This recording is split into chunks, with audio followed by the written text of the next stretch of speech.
we're going to look into how we account for this reduction. So we have $10,000 here we're going to borrow. We don't quite have terms from our parents yet, but that's okay. The next thing is, we'll get to that. The next thing is we got to figure out how this checking account money works. So the way I think we'll look at this, and this is just an example, you can do what you want. I'm going to take $9,000 out of the checking account and $1,000 out of savings. So this number here is the same number. It just, we have to add minus 9,000. And you can see it would have been 15,000, now it's 6,000. We take this one and we just do minus 1,000. Enter. And now it's okay too. Now the only thing is we haven't extended this into the next cell yet. Now when we extend this into the next cell, what's going to happen? Oh, it's going to take the 1,000 out again, isn't it? Yeah, we don't want that. So the next cell, we have to take it back out. And so this, oh, we took it out of both cells. Oh, I took it out of the wrong cell. I'm sorry. So let me undo that. We're in this cell. We take the $1,000 out of that cell. And so this is,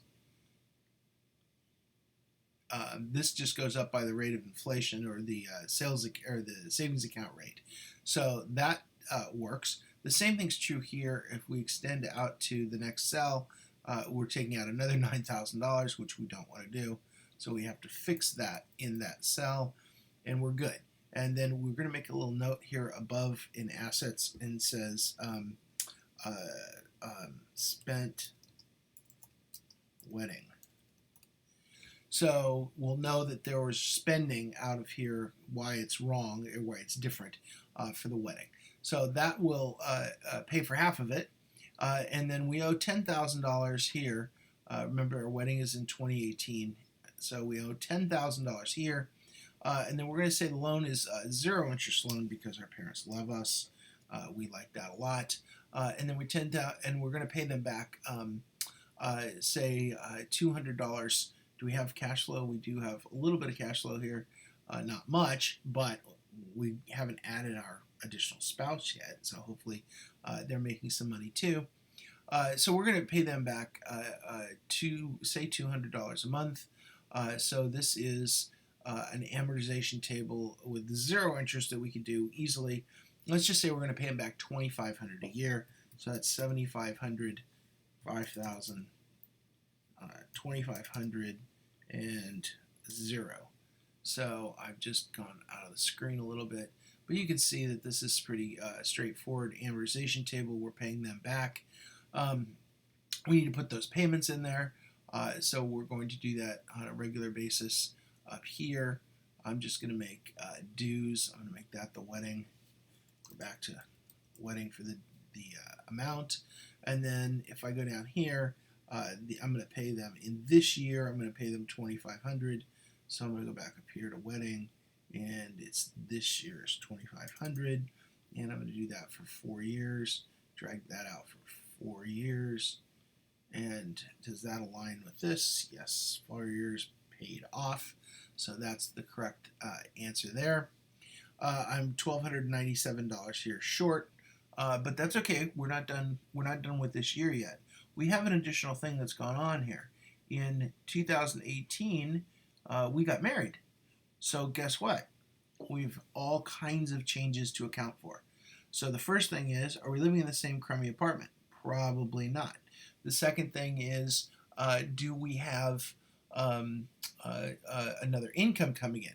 Probably. So now we no longer make $67,900 or $600. We have two incomes coming in. And so if your spouse is making as much as you are, we could just double it, which would be okay. But even if they're not, it really wouldn't matter. But you can start to see what happens with regard to the numbers here. If we just take our MBA student that just got married, and we start looking at their income, and we take $67,000 a year, and we add, say, just another job, an average job of, say, $60,000 a year on top of it, and we say this is now one 60,067 thing is 137,600, and we have health insurance now. We have to double it, so that's 12,000. Whoops,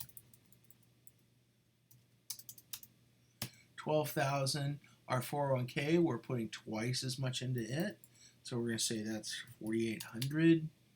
And our take home per year is now 78, and we have cash flow of $36,000 extra a year. Look at that. Look at the amazing amount of money we make if we just get married. It makes you almost want to run out and get married, doesn't it? Well, we've got to spend a little more money here because now we're married. Well, we can't have our roommates at our bachelor pad. That's not going to work. We're going to have more utilities.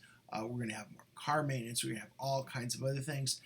I'm going to leave that to you to adjust. So, just think about how much more we would have for rent. Where would you live? What would you do? You can see how you adjust all of those things. You can go down here. You spent a bunch of money on the wedding, but now you've got all this money coming in, and then you can obviously adjust for what are the other things we want. Oh, house and kids. So you can adjust for a house here. You can start saving for a house. Your house payment, you can start saving for kids. They said a couple years for kids, so you've got married 1, 2, 3. Maybe we go out 3 years before we put in the kids. We've got a house. We probably want a house here, or 1 or 2 years in here, so we start saving for the down payment. So we're still not living high on the hog, but we've got $30,000, $40,000 a year we could save and even still have a life if we've got double income at decent amounts of money. So when you start pulling together a financial plan, you can see that it's step by step, add things in. You've got the math skills and the spreadsheet skills now, and then add little things in. And at the end, what you're trying to do is figure out you always have to be cash positive, right? So actually we have cash negative here or something. How did we do this? 1190? That's not good. We did something. Take home per year, 2,400. You have to look into this. I don't know how we did that. I don't remember. But you'd look into this. You have to be cash flow positive, or pretty close to it, or draw out of savings to cover it. You want to put all your goals in that are expensive, MBAs, houses, weddings, etc. You adjust your cash flow and your spending every month to be able to figure out what's going on. And then, of course, here's your better life. This is the better life that you're looking for because you have MBA. I haven't even begun to put in things like he wants a path where he really makes a lot of money and becomes a millionaire. You could throw that in here as a separate plan. But get through one of these that gives you some sort of idea what his baseline life is like. And then once you get through one, then you can adjust and say, oh, well, he has this windfall. And then you just go down to assets and you say windfall. And you type in, the $1 million windfall. And all of a sudden it's like, oh, well, my net worth just went skyrocketing up, and bigger house, and we have bigger payments and bigger this and bigger that. And so you can see how all that works. So this is the basic math. So you should be able to, if you can add a marriage and you can add a wedding and you can add a car, you should be able to add a house. You should be able to add a kid. How do you do a house amortization? Well, you go over to the student loan amortization and you copy it. You change the amount borrowed, the number of periods. There's going to be a 30-year loan. That's going to be 360 periods. It'll obviously do that. The rate's going to be close to 6%. It'll give you a payment. And then, of course, you get your amortization table, and you do it just like every other loan that's out there. So you can do it that way, too. So you've got your house in there, your kids. I think he said he just estimated kids would cost $10,000 a year. So you throw just kids in there as an expense, and you throw $10,000 in every year.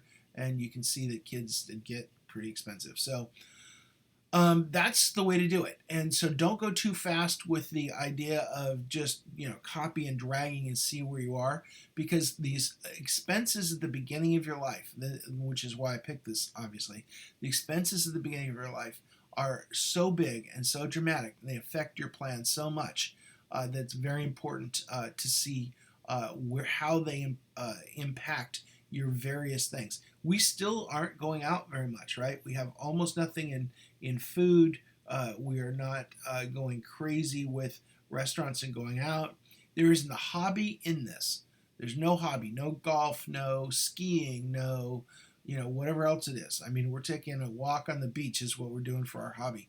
So there's lots of things that you want to do. This is how people get into debt that they can't afford to do because they haven't put it in their plan. Hopefully this will get you as far enough to complete the whole plan.